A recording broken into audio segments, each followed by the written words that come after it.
아멘. 많이 듣던 말씀이에요. 이게 십계명에는 오계명, 네 부모를 공경하라라는 말씀을 주제로 하는데, 원래는 교회에서는 5월 5일 날 주간을 어린이 주일로 하고 그 다음 주간을 어버이 주일로 해요.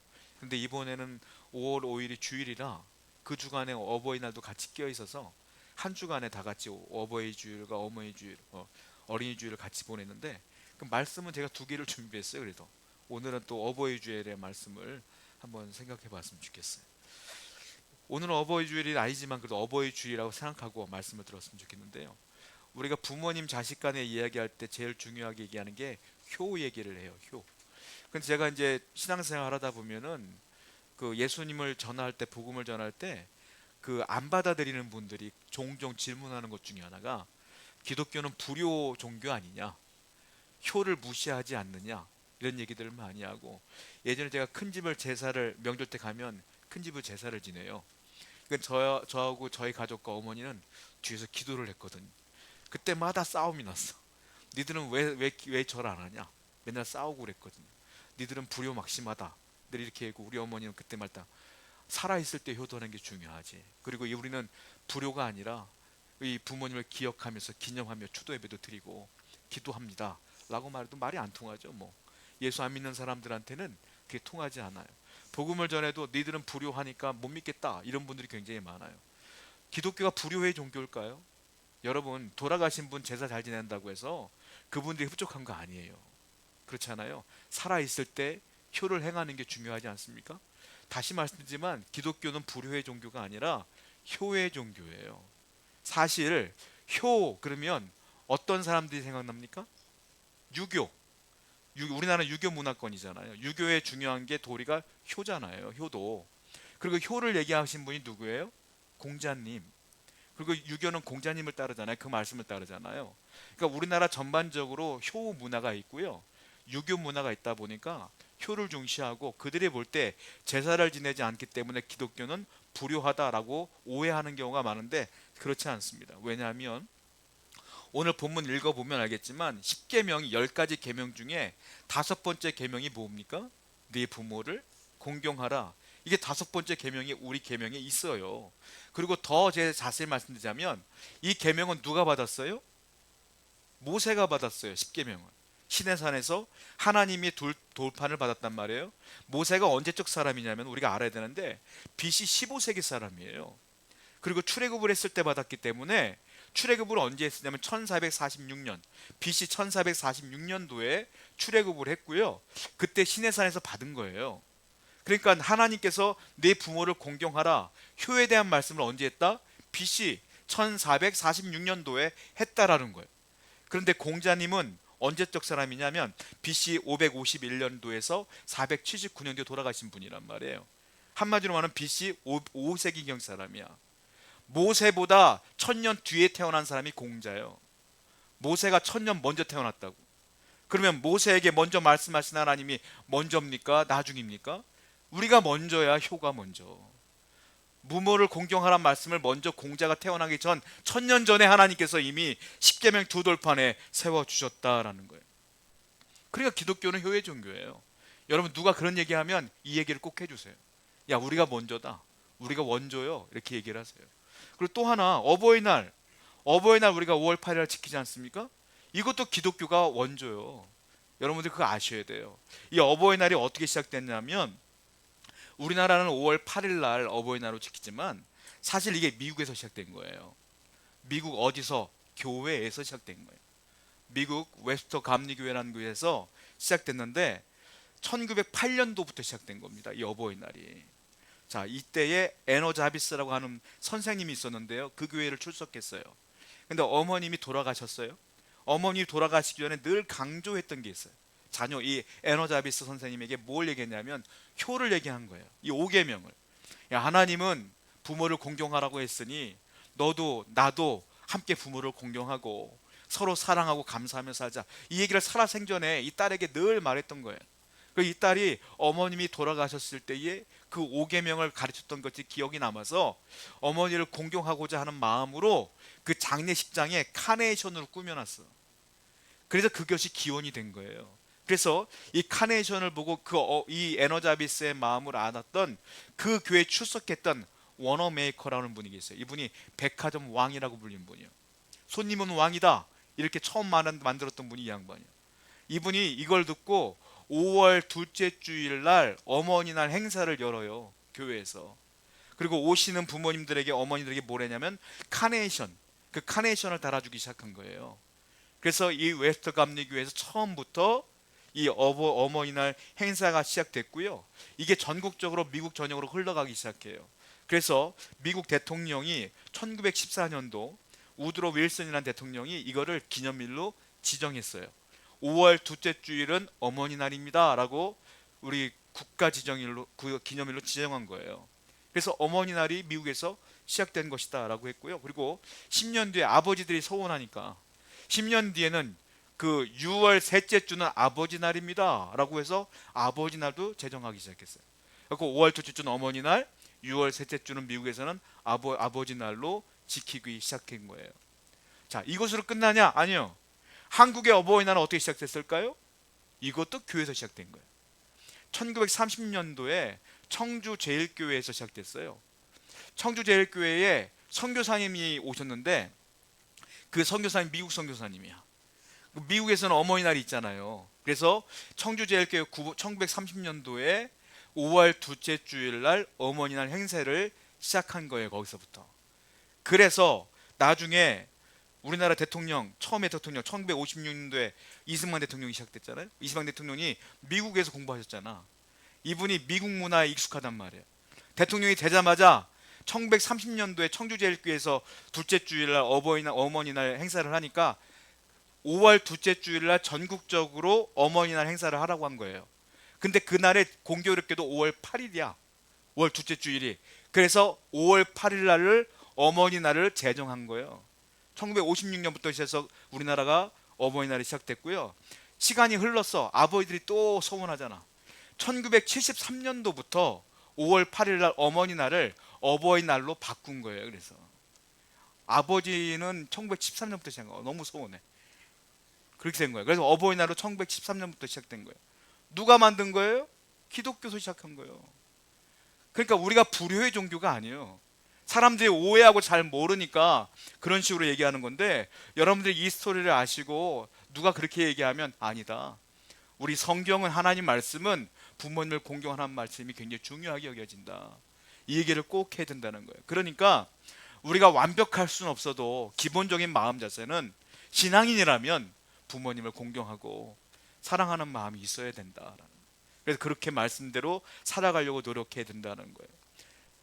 자, 그런데 우리가 어버이날을 지냈잖아요. 그런데 왜 또 교회에서 어버이 주일을 또 지키냐는 거지. 한 번 지켰으면 됐지 또 지키냐는 이유가 뭐겠습니까? 이게 절기랑 비슷해요. 우리가 부활주일을 지키는 이유가 뭡니까? 예수님의 부활을 기념하며 다시 부활 신앙을 회복하자는 마음으로 1년에 한 번씩 부활주일을 지키는 겁니다. 그 감사절기는 왜 지킬까요? 맥주감사주일, 추수감사주일, 감사를 너무 못하고 사니까 그날만은 감사를 생각하고 회복하자라는 마음으로 절기를 지키는 거예요. 그러면 어버이 주일은 왜 지키는 거예요?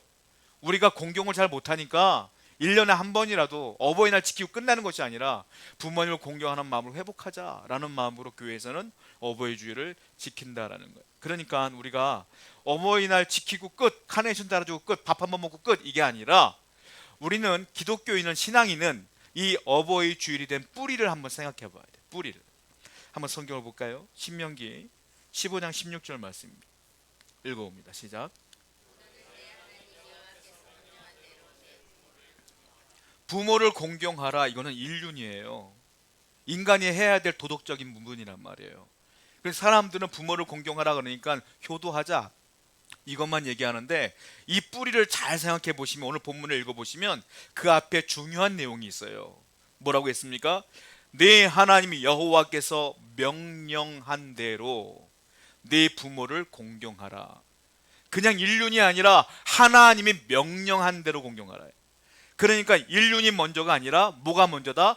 말씀이 먼저다. 하나님의 명령이 먼저다. 그러니까 신앙인이라는 건 뭐냐면 하나님의 명령을 따르는 존재가 신앙인이란 말이에요. 그러니까 부모를 공경하는 것은 내가 착하게 살려고 하는 것이 아니라 사람들이 그것이 도덕적이라니까 지켜야 되라는 것이 아니라 신앙인은 하나님 말씀을 따르는 존재이기 때문에 명령대로 당연히 부모를 공경하고 존경하며 사랑하는 것이 맞다라는 거예요. 이게 뿌리예요. 뿌리. 이게 계명의 뿌리라는 거예요. 성경은요 누누이 강조하는 게 있는데 신행일치를 강조해요. 자, 기독교인들이 문제가 되는 게 뭐냐면 믿는 건 잘해, 기도도 잘해, 방언도 잘해, 예배도 잘 와. 문제는 뭐예요? 예배대로 말씀대로 들은 대로 못 살아. 그래서 문제가 되는 거예요. 성경은 뭘 말하고 하냐면 신행일치를 말해요. 믿었으면, 들었으면 따르라, 그대로 순종하라. 이게 하나님 말씀의 가르침이에요. 야고보서 2장 26절입니다. 시작. 영혼 없는 몸이 행함이 없는 믿음은 죽은 것이라. 이게 뭐냐면 믿음이 필요 없다는 게 아니라 믿었으면 당연히 행해야지 이거예요. 그래서 믿음이 사람들에게 보여지는 게 뭐냐면 그대로 사는 거예요. 예수님이 뭐라고 그랬어요? 너희는 세상의 빛이라, 세상의 소금이라. 이게 뭐예요? 말씀대로 살면 빛이 되는 것이고 말씀대로 살아야 소금이 되는 거예요. 그러니까 말씀대로 살아라. 이게 신행일치 아니겠어요? 또 볼까요? 요한일서 4장 20절 21절이에요. 시작. 누구든지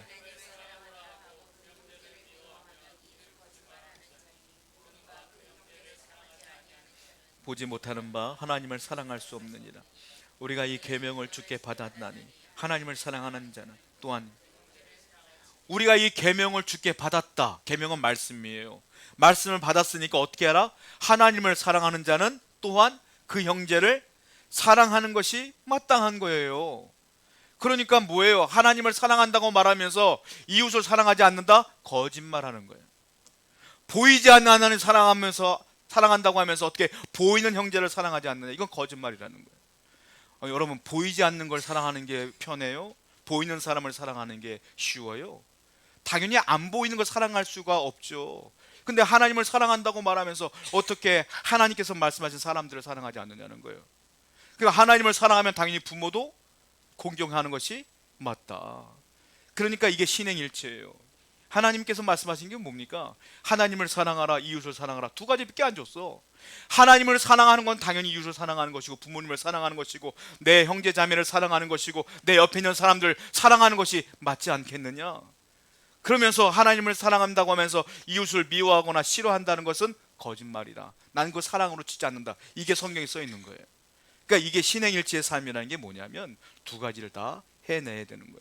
그러면 우리는 이 사실을 확인하기 위해서 하나님이 말씀하신 5계명, 10계명의 이 전체적인 것들을 봐야 돼요. 구조를 봐야 돼요. 먼저 1계명부터 4계명 그리고 5계명부터 10계명이 달라요. 1계명부터 4계명은 뭐냐면 우리가 뭐죠? 1계명이 다른 신을 섬기지 말라, 우상 섬기지 마라, 내 이름을 망령되이 일컫지 말라. 그리고 마지막에 뭐예요? 네 번째가 안식일을 거룩히 지키라. 이런 거 아니에요. 자, 이 모든 것 1계명부터 4계명까지는 하나님에 대한 계명이야. 이걸 뭐라고 말하냐면 대신 계명이라 그래요. 하나님께 대한 계명. 그래서 이거를 수직적 계명이라 그래요. 수직적. 그러니까 내가 1계명부터 4계명은 하나님께 지키는 계명인 거예요. 그리고 5계명부터 10계명까지는 대인 계명이라 그래요. 이거 사람과 사람끼리 지켜야 될 계명인 건데 첫 번째 나온 게 뭐예요? 5계명이 부모를 공경하라. 6계명은 살인하지 말라. 7계명은 가늠하지 말라. 그 이웃에게 거짓 증거하지 말라. 사기치지 말라. 이웃의 것들 탐내지 말라. 이런 것들이잖아요. 근데 이 대인 계명은 뭡니까? 수평적 계명이야. 1계명부터 4계명은 수직적 계명이라면 이건 수평적 계명이야. 그러니까 두 가지가 다 중요하다라는 거예요. 자, 5장 16절 신명기 한번 보겠습니다. 시작.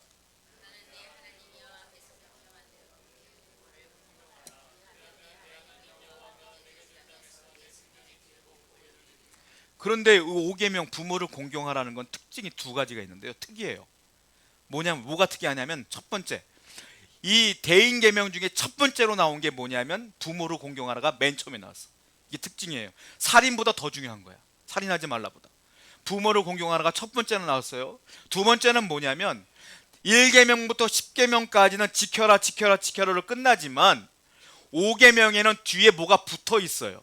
뭐가 붙어 있냐면 하나님의 약속이 붙어 있어. 약속 있는 계명이야.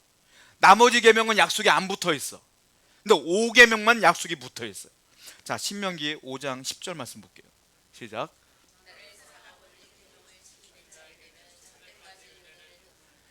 내 계명을 지키는 자에게는 천대까지 은혜를 베푸니라. 이거는요 1계명부터 10계명 통틀어 말하는 거예요. 하나님의 계명을 다 지키면 천대까지 은혜를 주겠다. 여러분들이 10계명 잘 지키고 살면 천대까지 은혜를 받는 거예요. 이거는 1계명부터 10계명까지 공통적인 약속이에요. 그런데 5계명은 좀 달라요. 5계명은 뒤에 뭐가 붙어 있어. 자, 이걸 바울이 뭐라고 말했냐면 에베소서 6장 2절 말씀입니다. 시작. 이게 바울이 말하는 거예요. 네 아버지와 어머니를 공경하라, 부모를 공경하라. 이것은 약속 있는 첫 계명이니 약속이 있다는 거예요. 그리고 5계명부터 나온 첫 번째 계명이라는 거예요. 그러니까 유일하게 약속이 붙어 있는 계명이 5계명이라. 그 약속이 뭐냐? 아까 읽은 본문에 나와 있어요. 여러분, 약속이 있는 유일한 계명이 5계명이에요. 그리고 또 하나 특징이 있는데 6계명부터 10계명까지는요 살인하지 말라부터 마지막 이웃의 것들 탐내지 말라, 여기까지의 계명은요 그 모든 것들을 지키기 위해 기초가 되는 계명이 있어요. 뭐냐면 그게 5계명이에요. 부모를 공경하는 사람들은 살인하지 않아요. 부모를 공경하는 사람들은 사기치지 않아요. 부모를 공경하는 사람들은 남의 것을 탐하지 않아요. 이게 기초가 되는 거예요. 여러분 생각해 보세요. 부모 공경하는 사람 치고 악한 사람이 있습니까? 부모를 공경하고 존경하고 사랑하는 사람들이 살인하는 거 봤어요? 그렇지 않아요. 부모를 무시하니까 자기 부모 죽이고, 부모를 깔보니까 다른 사람들 죽이고, 이러는 거거든요. 그러니까 이게 대부분이 그렇다는 거예요. 일반화할 수는 없지만 대부분이 그렇다는 거예요. 그러니까 5계명이 제일 첫 번째 나오는 건 뭐냐면 이게 6계명부터 10계명까지 기초가 되는 계명이기 때문에 5계명이 제일 먼저 나왔다는. 프랑스의 작가 알프레드 뮤세가 이런 말을 했어요. 어머니를 사랑하는 사람치고 마음씨가 고역한 사람이 없다. 그래요. 효자 효녀치고 못된 사람 없어요. 그러니까 부모를 공경하는 사람치고 못된 사람 없다 이 말이에요. 그러니까 이 부모를 공경할 수 있는 사람이라면 나머지 10계명까지 다 지키며 살 수가 있다라는 거예요. 현대 사회의 그러므로 문제는 뭐냐면 인륜이 무너진 데 있잖아요.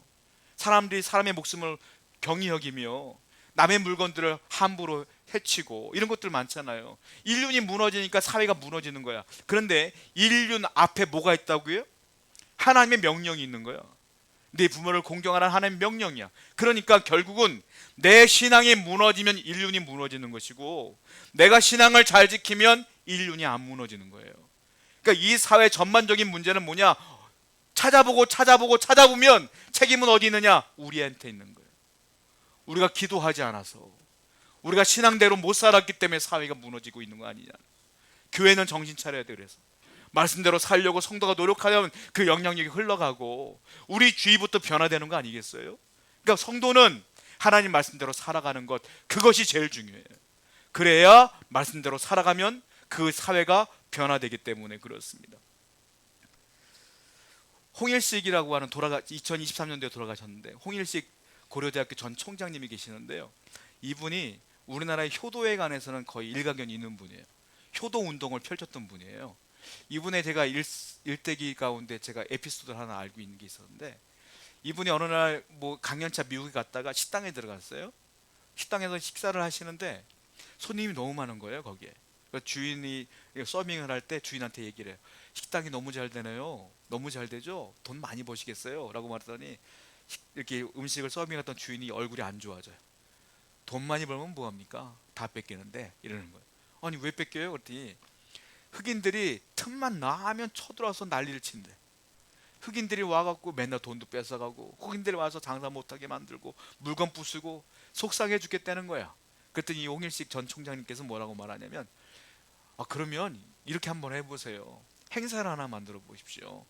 흑인들 중에서 부모님을 데리고 온 사람들, 그 사람들에게 음식을 뭐 무료로 제공하고 이런 행사를 좀 해보세요. 그러면 좋아질 거예요. 그랬더니 이 주인이 듣고 보니까 별로 좋지가 않아. 나 그냥 손해 보는 것 같아. 그래서 시큰둥했대요. 그리고 말았어. 그리고 이 교수님은 이제 한국에 돌아오신 거겠죠. 그리고 시간이 흘러서 다시 강연차 또 미국 갔다 그 식당을 또 돌린 거야. 그랬더니 이 주인이 이분을 알아보시고 막 음식을 막 대다 주는 거예요. 왜 그러세요? 그랬더니 너무너무 힘들어서 고민하던 중에 교수님이 하신 말씀대로 한번 해봤습니다. 포스트를 붙여봤어요. 부모님을 모시고 오는 손님들한테 무료 제공 했더니 흑인들이 소문이 나가지고 자기 부모님을 모시고 식사를 많이 하고 갔다는 거예요. 그랬더니 이미지가 좋아져서 흑인들이 건들지는 않는데, 그리고 남의 흑인들이 여기 땡깡 부려면 얘들이 보호해 준대. 여기 좋은 데라고. 그래갖고 너무 행복하다고 이 얘기를 하는 거예요. 저는 그 얘기를 듣고 그런 생각을 해봤어요. 별거 아닌 것 같아. 부모를 공경하는 거, 부모를 사랑하는 거 별거 아닌 것 같아. 그런데 그것이 선한 영향력으로 흘러가는구나. 하나님 말씀은 거짓이 없구나. 하나님 말씀대로 오계명이 그냥 있는 게 아니구나. 말씀대로 살면 나도 행복하고 주위도 행복하는 거구나. 이 생각이 들었어요. 여러분 그렇습니다. 하나님 말씀을 지켜보세요. 손해 안 봐요. 말씀대로 살아보십시오. 은혜가 넘쳐요. 자, 그 약속이 뭘까요? 에베소서 6장 3절입니다. 시작. 아까 6장 2절에 뭐라 그랬어요? 이것이 약속이 있는 첫 계명이니. 그 약속이 뭐라고요? 네가 이 땅에서 잘되고 장수하리라. 장수하는 건 복이 아니요. 고생하면서 장수하는 건 복이 아니야. 근데 앞에 뭐라고 했어요? 네가 잘되고 장수하리라. 잘되고 행복하고 성공하며 승리하며 장수하리라. 이건 복이에요. 하나님이 부모를 공경하면 이 두 가지 복을 주신다라고 약속을 했다는 거예요. 다른 데는 약속이 없어요. 이 5계명만 이에 붙어 있어. 성도 여러분, 그러므로 부모를 공경하세요.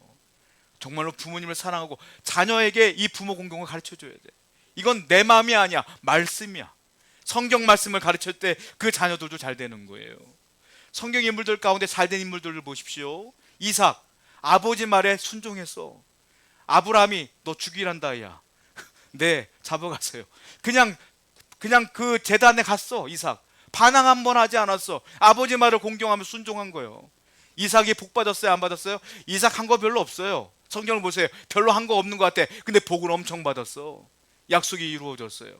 룻 이방 여인이었어. 나오미 따라가서 신앙 지킨 것뿐이 없어. 어머니 공경한 것뿐이 없어. 복을 엄청 받았어. 예수님 족보에 올라갔어요. 요셉 아버지가 야 형들 찾아오래. 형들이 나 미워하는 거 알아. 그래도 형들이 미워하지만 요셉이 형들 찾아갔다가 노예로 팔려갔어. 아버지 원망 한 번도 안 해. 형들 원망 한 번도 안 해. 하나님이 요셉을 복 준 거예요. 이와 같이 부모님께 순종하고 하나님께 순종하는 자들에게는 하나님의 복을 주실 수밖에 없어요. 왜? 약속을 했기 때문에 그렇다는. 그러면 부모 공경이 뭐겠어요? 어떻게 해야지 부모를 공경하겠어요? 개인적인 차이가 있죠. 그런데 구체적으로 공통적으로 이것만 해도 부모님을 공경할 것 같아요. 첫 번째, 부모님을 존경할 줄 알아야 돼요. 여러분, 내 부모를 공경하라. 이게 히브리어 원어로 뭐라고 말하면 카베드라는 단어를 써요. 카베드. 공경이라는 단어가 카베드예요. 근데 카베드의 뜻이 두 가지가 있는데, 첫 번째 간, 우리 내장기관에 있는 간. 간이 내장기관 중에 제일 무거운 것 중에 하나거든요. 간이 카베드야. 그래서 이 카베드의 뜻이 뭐냐면 무겁다라는 뜻이에요. 무겁다. 그래서 이 공경하라는 말은 뭐냐면 무겁게 여겨라. 다른 말로 말하면 중요하게 여겨라 이거예요. 그러니까 부모님을 공경하라 5계명이 대인 계명 중에 제일 첫 번째 나오는 게 뭐냐면, 이유가 뭐냐면 중요하기 때문에 그렇다. 그러니까 부모를 공경하는 건 굉장히 중요하니까 지켜야 된다라는 거예요. 제가 예전에 그 KBS 다큐멘터리를 제목이 기억이 안 나는데 본 적이 있어요. 이게 엄마하고 딸 이야기예요. 엄마가 사별을 하신 뒤에 딸 하나를 키워 가는데 버거우니까 조그마한 분식점을 하나 내서 떡볶이 팔고 이러면서 살았어요. 그러니까 엄마는 쉬는 날도 없는 거야. 바쁜 거야. 그 딸이 어느 날 고등학교 되더니 자기가 미술에 소질이 있으니까 엄마 나 미대 가고 싶어 이런 거예요. 여러분 부모님들 알겠지만 미대는 돈 많이 들어가요. 그러니까 학원을 보내야 되는데 이 분식점을 하려다 보니까 학원을 보낼 돈이 없는 거라. 근데 이 딸의 마음을 꺾기가 싫어서 엄마는 무리해서라도 그래 가 라고 허락한 거예요. 딸이 미술학원을 다니기 시작해. 어느 날 비가 엄청 내리는데 우리 딸이 우산을 안 가져간 거야. 엄마가 생각이 나서 서둘러서 옷을 벗고 앞치마를 벗고 그 학원 앞에 갔는데 이제 딸을 기다리고 있는데 자기 옷차림을 보니까 막 밀가루도 묻어있고 말이 아닌 거예요. 친구들 보면 창피할 것 같은 거지. 그래서 엄마가 고민하는데 딸이 2층에서 창문을 열고 엄마를 봐요. 그 엄마 눈이 마주친 거예요. 그 엄마가 손을 막 흔들어요. 손을 흔들더니 딸이 갑자기 창문을 닫고 없어졌어. 그 엄마가 속상한 거야. 내가 창피한가 보다. 그리고 엄마는 너무 속상했어요. 아무리 기다려도 딸이 안 나와. 그래서 집으로 돌아가서 마치 엄마가 그 학원에 안 간 것처럼 물어보지도 않고 그 딸한테 얘기하지도 않고 그냥 평상대로 살아간 거예요. 한 달쯤 지났어요. 학원에서 연락이 왔어요. 어머님 오셔야 됩니다. 그 딸이 그 공모전을 갔는데 큰 상을 받은 거예요. 특별상을 받은 거예요. 그래서 상을 받으러 가야 돼 엄마가. 그래서 너무 기분 좋아서 갔어요. 갔는데 엄마는 그 딸의 작품을 보자마자 울었어요. 왜냐하면 그 딸이 그린 게 뭐냐면 엄마를 그렸는데 세상에서 가장 아름다운 문이란 제목으로 그림을 그린 건데 빗속에서 엄마가 밀가루 묻은 옷을 입고 우산 들고 서 있는 모습, 그걸 딱 그린 거야. 그 딸이 그 알고 보니까 엄마의 모습을 보자마자 영감이 탁 떠올라서 그 자리에서 그림 그리다 못 나온 거예요. 알고 보니까. 그래서 엄마가 그 사실을 알고 둘이 껴안고 우는 장면을 제가 보면서 아 정말 이게 부모의 자식 간의 관계구나, 이게 올바른 관계구나 라는 생각이 들었어요. 여러분, 자녀는 살다 보면 사춘기 지나면 우리 엄마 아빠가 남들보다 못할 때 존경하지 못할 때가 있고 무시할 때도 있어.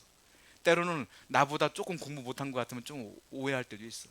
그래서는 안 된다라는 거예요. 왜냐하면 하나님은 뭐라고 하냐면 나를 키워내기 위해서 보내신 분이 부모야. 그게 부모가 어떤 분이냐면 나의 하나님의 대리자야, 대리자.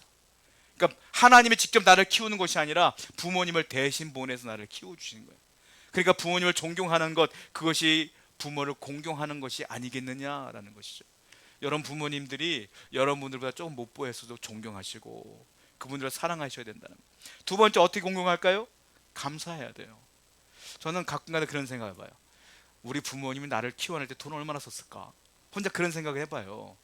뭐 우리가 잘 살고 하나 그런 건 아니지만 한번 생각해봐서 제가 사춘기 때 생각했더니 밥을 내가 엄청 먹었거든. 지금 생각해보니까 쌀값도 엄청 들었겠다.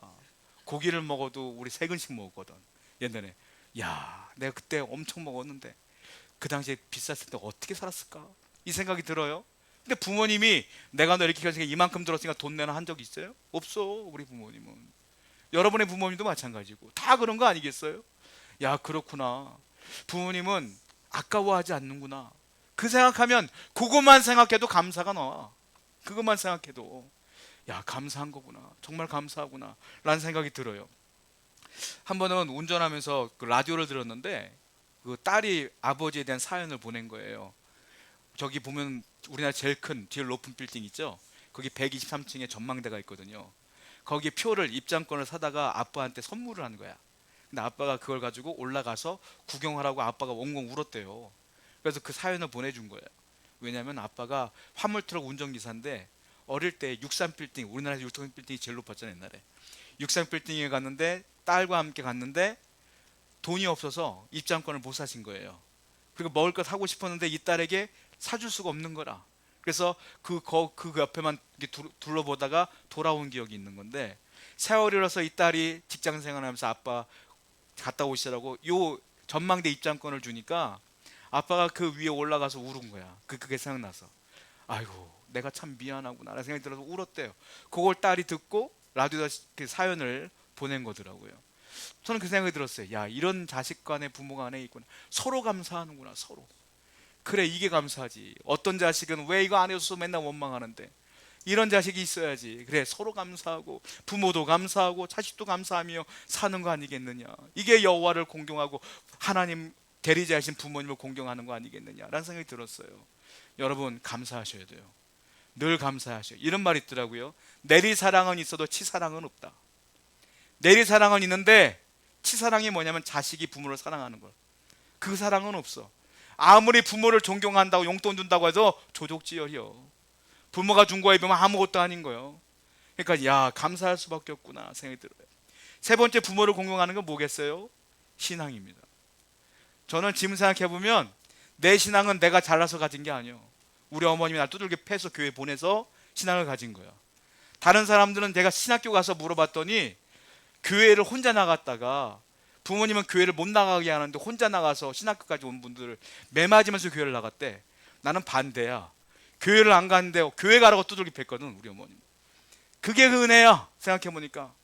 교회를 가서 어릴 적부터 예배를 드리며 하나님을 알고 말씀을 드리며 헌금을 하면서 그 신앙이 들어와서 내가 신앙을 가졌구나. 세상 사람들 말해요. 뭐니 뭐니 해도 돈이 최고라고. 세월이 흘러보니까 그게 아니요. 뭐니 뭐니 해도 신앙이 최고예요. 하나님이 최고지 뭔 돈이 최고야. 돈이 있어도 죽고 없어도 죽어. 신앙은 힘들어도 하나님 의지하며 살아갈 수가 있고요, 여유로워도 감사하며 살아갈 수가 있고요, 죽어도 천국 가니까 감사한 게 신앙이야. 야, 신앙이야말로 정말로 은혜구나. 부모님으로부터 받은 게 이 신앙이니 얼마나 감사하냐는 거. 마태복음 16장 26절 볼까요? 시작. 사람이 만일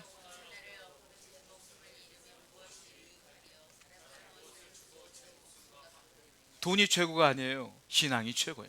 또 볼까요? 누가복음 12장 20절입니다. 시작. 하나님은 이르시되,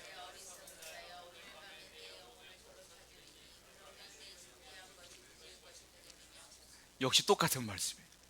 우리가 이 세상에 돈을 1,000억을 벌으면 뭐해? 내가 지금 죽으면 끝나는데. 우리는 돈이 없어도 죽으면 천국 가니까 감사한 거예요. 그러니까 신앙인은 없어도 감사, 있어도 감사, 죽어도 감사. 이게 신앙이에요. 이걸 물려준 부모님께 감사해야 되지 않겠어요? 혹시 부모님이 신앙이 없으면 제일 큰 효도가 뭐냐 하면 복음을 증거해 주는 게 제일 큰 효도예요. 우리가 이 세상을 떠날 때 세 가지만 남아요. 뭐가 남냐? 믿음으로 구원받은 영생만 남아. 믿음으로 사랑했던 추억만 남아. 믿음으로 헌신했던 흔적만 남는 거예요. 아무것도 안 남아요. 그러므로 믿음이 최고고 신앙이 최고다. 우리가 이 세상을 살아가는 동안 하나님 이 5계명을 지키면서 늘 서로 가정을 위해서, 부모님을 위해서, 자녀를 위해 기도하시는 여러분 되기를 축원드립니다. 기도하겠어요.